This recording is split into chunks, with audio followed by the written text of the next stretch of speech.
So over the past year or so, I've heard that the movie theater will go out of business as no one really wants to go and see movies anymore. It's too expensive, it's too overpriced, they're not worth it, why can't you just wait for it to come out on streaming? But honestly, I don't think that's the case, and so let's take a look at the history of the movies to see what they've gone through, because I'm pretty sure they've gone through worse in the past, and they've continued onward from then. So our first era was the silent film era. 1896 marked the first public projection of a movie. 1903 was the first silent film with a story released, which was The Great Train Robbery, which also marks the first Western film to ever be produced. Phantasmagoria was the first hand-drawn animated film by French artist Emily Cole, which is available to watch online for free. And then A Visit to Seaside had the first usage of color film in a video that was longer than 5 minutes. 1920 marked the first time a soundtrack was used at the movies, where a person would be in the theater playing the piano to accompany the silent film. 1923, The Ten Commandments, the first full-length film to use color that survives in today's film category, came out. And in 1925, popcorn and other concessions are now available to the public to consume during movies. The next era was the innovations in the industry. 1927 marked the first time a talking picture film released, which was The Jazz Singer, and it had voice acting and a soundtrack. 1929, the first Oscars award ceremony was held. 1931, the special movie chair existed, and a new genre of horror existed, with Dracula being the first horror movie ever to release. 1933 marked the first time drinks appeared at the movies. 1935, the last silent film released, which was Leglong Dance of the Virgins. 1937, Disney's Snow White is released to the public, marking Disney's first animated feature-length film. And 1939 was a monumental year, with Gone with the Wind being released, which, as to this day, while adjusting for inflation, is the highest-grossing movie of all time. And then The Wizard of Oz was released, which also introduced color films as a more commonplace item in the film industry. The next chunk of history, which is oddities and the new breakthroughs of the movie industry, which is about 1939 through 1973. In 1939, World War II began, and it kind of halted ticket sales because going to the theater was not the top of most people's lists of things to do. 1950, TV became a staple in most homes, and new genres of films became popular, like sci-fi and monster movies making a comeback. Think King Kong and Godzilla.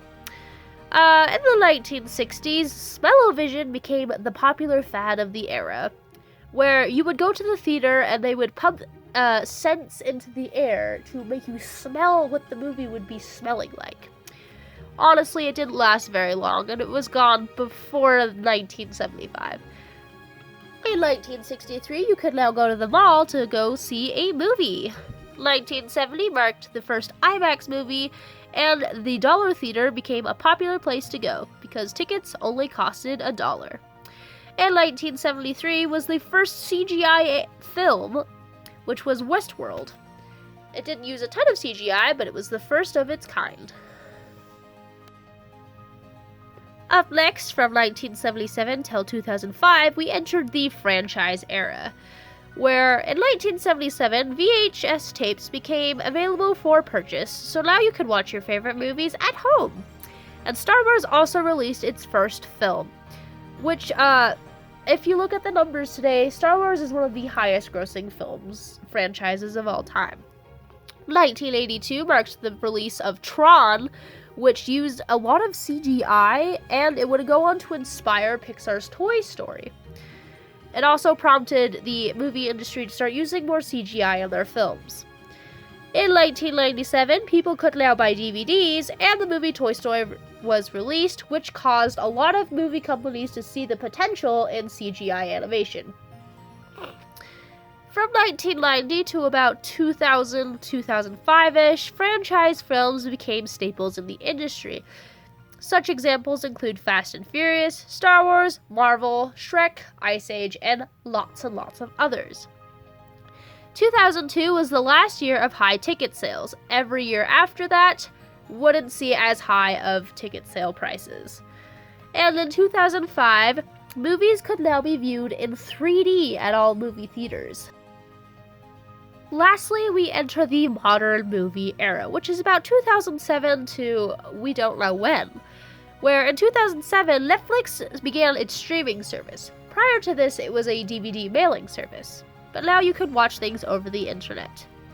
2008, the MCU began its first phase with the release of Iron Man and would go on to produce some of the highest grossing films of all time and would be one of the most highest selling ticket sales franchises of all time. 2009, Avatar, the Blue People movie, became the highest grossing film by numbers in modern era. Accounting for inflation, Gone with the Wind still has a higher number of ticket sales, but Avatar consistently tops most charts.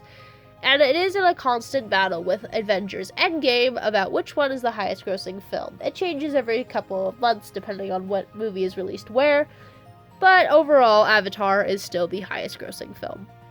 2018, Avengers Endgame briefly became the highest grossing film of all time, only to be overtaken by Avatar just a couple months later. 2020 marked the start of the COVID-19 pandemic, where it was a very difficult time for all movie theaters and people, as people were encouraged to stay home and not go out to social public settings. And in 2021, theaters began their recovery from the COVID-19 pandemic. Still, there were some issues with lockdowns and not being able to go to social events, but they still began to recuperate. In the year of 2022, we have zero idea what the future holds, but we know that the movie theaters will continue onward as they've gone through all of this struggle and strife throughout the past, 150 years or so. So it's pretty safe to say that movies will be around for a long, long time. They just may change formats and try something new.